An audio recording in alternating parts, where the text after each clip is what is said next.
जिले की हलचल। आकाशवाणी लखनऊ से प्रस्तुत है जिले की हलचल। आज सुनिए शामली और गोरखपुर जिलों की हलचल। पहले सुनते हैं शामली जिले की हलचल। आलेख और स्वर है अनुज सैनी का। शामली कलेक्ट्रेट में जिलाधिकारी अरविंद कुमार चौहान की अध्यक्षता में सीएम डैशबोर्ड पर आधारित विकास कार्यों और राजस्व कार्यों की समीक्षा बैठक हुई, जिसमें विकास कार्यों की खराब गुणवत्ता और लापरवाही मिलने पर अधिकारियों को फटकार लगाई। लापरवाही मिलने पर एसडीएम, तहसीलदार, आबकारी, गन्ना और खनन विभाग सहित 14 अधिकारियों को कारण बताओ नोटिस जारी किए गए। वहीं विकास भवन और कलेक्ट्रेट के निर्माण की धीमी गति पर भी निर्माण एजेंसी से नाराजगी जताई गई और अधिशासी अभियंता को जाँच के निर्देश दिए गए। जिलाधिकारी ने जिन विभागों की प्रगति खराब मिली उन विभागों को कड़ी फटकार लगाते हुए सुधार के निर्देश दिए। उन्होंने परियोजना अधिकारी यूपी नेडा को पीएम सूर्य घर योजना की प्रगति धीमी होने, दुग्ध विकास विभाग को समिति गठन, अधिशासी अभियंता आरईडी को भवन निर्माण, जल निगम को पाइप पेयजल योजना, पंचायती राज विभाग को सीएम डैशबोर्ड के बिंदु पर खराब प्रगति होने पर कारण बताओ नोटिस के निर्देश दिए गए। जिले के बिजली उपभोक्ताओं को अब बिल का इंतजार नहीं करना होगा। उपभोक्ता खुद ही बिल जनरेट कर सकेंगे, उचित समय पर जमा कर सकेंगे। यूपीपीसीएल ने कंज्यूमर ऐप की सुविधा उपभोक्ताओं को प्रदान की है। इसके तहत नाम, पता, बिल और श्रेणी सुधार के साथ ही कनेक्शन ट्रांसफर की सुविधा मिलेगी। वहीं ऐप के जरिए सौर ऊर्जा, रूफटॉप आवेदन और ईमेल पर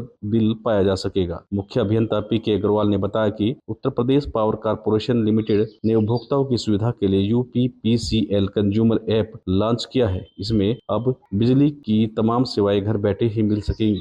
इस ऐप के जरिए उपभोक्ता बिजली बिल का भुगतान, मीटर रीडिंग दर्ज कर बिल जनरेट करने से लेकर ऑनलाइन भुगतान की स्थिति और बिजली खपत की जानकारी हासिल कर सकेंगे। इसके साथ ही कई महत्वपूर्ण सेवाओं का लाभ भी उठा सकेंगे। उपभोक्ताओं को अब दफ्तरों में जाने की जरूरत नहीं पड़ेगी। ऊर्जा निगम के अधिकारी के अनुसार इस ऐप का मुख्य उद्देश्य उपभोक्ताओं को अधिक सुविधाजनक और सरल सेवाएं प्रदान करना है। यह ऐप 24 घंटे 7 दिन सेवाएं प्रदान करता है। इसमें उपभोक्ता कभी भी अपनी आवश्यकता अनुसार सेवाओं का लाभ उठा सकते हैं। वहीं बिजली बिल की पीडीएफ डाउनलोड करने की सुविधा इसी ऐप के माध्यम से मिल जाएगी। शामली जिले में तैनात लापरवाह अधिकारियों और विद्युत कर्मियों पर शिकंजा कसने की तैयारी की जा रही है। भीषण गर्मी में उपभोक्ताओं को बेहतर सुविधाएं दिलाने के लिए मुख्य अभियंता, अधीक्षण अभियंता और अधिशासी अभियंता रात में बिजली घरों में पहुंचेंगे। इस दौरान विद्युत कर्मी सोते या फिर ड्यूटी पर गायब मिले तो कार्रवाई की जाएगी। जिले की विद्युत व्यवस्था को दुरुस्त करने के लिए उच्चाधिकारियों ने कार्रवाई शुरू कर दी है। पश्चिमांचल विद्युत वितरण निगम ने यह नई व्यवस्था शुरू की है। अधिशासी अभियंता शशांक शेखर ने बताया कि बिजली घरों का रात 10 बजे से 12 बजे तक आकस्मिक निरीक्षण किया जाएगा। एसई, एक्सईएन और स्वयं आकस्मिक निरीक्षण करेंगे। इस दौरान लापरवाही मिलने पर संबंधित विद्युत अधिकारी व कर्मचारी के खिलाफ कार्रवाई की जाएगी। शामली जिले के किसानों को फसल की बुआई से लेकर पैदावार तक सटीक आकलन के लिए जायद फसलों का डिजिटल सर्वे शुरू हो चुका है। जिले के सभी 295 राजस्व गाँव में 2.52 लाख गाटा संख्या की फसलों का डिजिटल क्रॉप सर्वे किया जाएगा। जायद की फसल उर्द, मूंग, मक्का, ज्वार, बाजरा, साठा धान समेत विभिन्न फसलों के इस सर्वे में सहारनपुर मंडल के शामली जिले ने प्रदेश में तीसरा स्थान हासिल किया है। दरअसल केंद्र सरकार की एग्रीस्टेक परियोजना के तहत डिजिटल सर्वे में जायद फसलों का सर्वे किया गया है। केंद्र सरकार की इस योजना में करीब 2 साल पहले 10 गांव का डिजिटल सर्वे शुरू किया गया था, जिसके बाद जनवरी 2024 से जिले के 293 राजस्व ग्रामों में कृषि के 2,47,603 गाटा संख्या का सर्वे किया गया था। यह डिजिटल सर्वे पूरा कर केंद्र सरकार के विकसित मोबाइल ऐप पर दर्ज किया गया था। इस बार आगामी 31 मई तक जायद फसलों का सर्वे शुरू किया गया है। पहले 197 गाँव का सर्वे शुरू हुआ है, जबकि है 295 गाँव में सर्वे किया जाना है। डिजिटल सर्वे होने से फसलों के आंकड़ों में हेराफेरी नहीं हो सकेगी। अभी तक कृषि और राजस्व विभाग के कर्मचारी मैन्युअल तरीके से सर्वे कर सरकार को आंकड़े उपलब्ध कराते थे, जो पूरी तरह से सही नहीं होते थे। फसलों का डिजिटल सर्वे होने के बाद सटीक आंकड़े शासन को उपलब्ध हो रहे हैं। सर्वे के लिए राजस्व विभाग से लेखपाल, पंचायत सहायक और कृषि विभाग के कर्मचारियों को शामिल किया गया है। जिला कृषि अधिकारी प्रदीप यादव ने बताया, जनपद शामली में डिजिटल क्रॉप सर्वे का कार्य लगभग 200 गांव में प्रारंभ हो चुका है। इस सर्वे में उर्द, मूंग, ज्वार, बाजरा तथा साठा धान, अन्य जायद की फसलों का अनिवार्य रूप से सर्वे का कार्य किया जाएगा, जिससे जनपद में जायद की फसलों का आच्छादन का सही आंकड़ा प्राप्त हो सके। शामली जिले की हलचल के बाद आइए सुनते हैं गोरखपुर जिले की हलचल। आलेख और स्वर है गिरीश नारायण चौबे का। विगत 11 मई को उत्तर प्रदेश के मुख्यमंत्री योगी आदित्यनाथ ने कोतवाली स्थित मुफ्तीपुर में पूरी दुनिया को योग का पाठ पढ़ाने वाले योग गुरु परमहंस योगानंद की जन्मस्थली पर बनने वाले स्मृति भवन का शिलान्यास किया।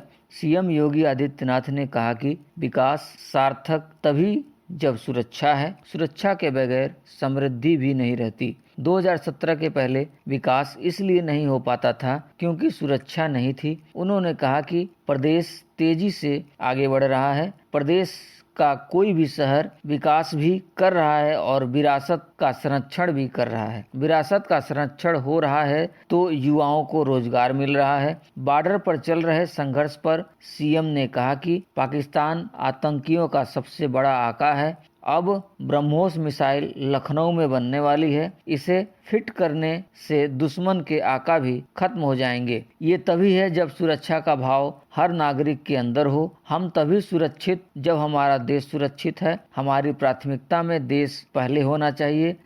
गोरखपुर जिले में बुद्ध पूर्णिमा व बैसाखी पूर्णिमा 12 मई को जगह जगह विभिन्न संगठनों ने धूमधाम से मनाई। भगवान बुद्ध की बड़े ही आस्था के साथ पूजा अर्चना कर उनके किए गए कार्यों व आदर्शों को याद किया गया। इनके आदर्शों पर चलने की प्रतिज्ञा की गई। वहीं वैशाख पूर्णिमा को लेकर लोगों ने दान पुण्य किया। श्रद्धालुओं ने इस दिन बरगद की पूजा अर्चना की।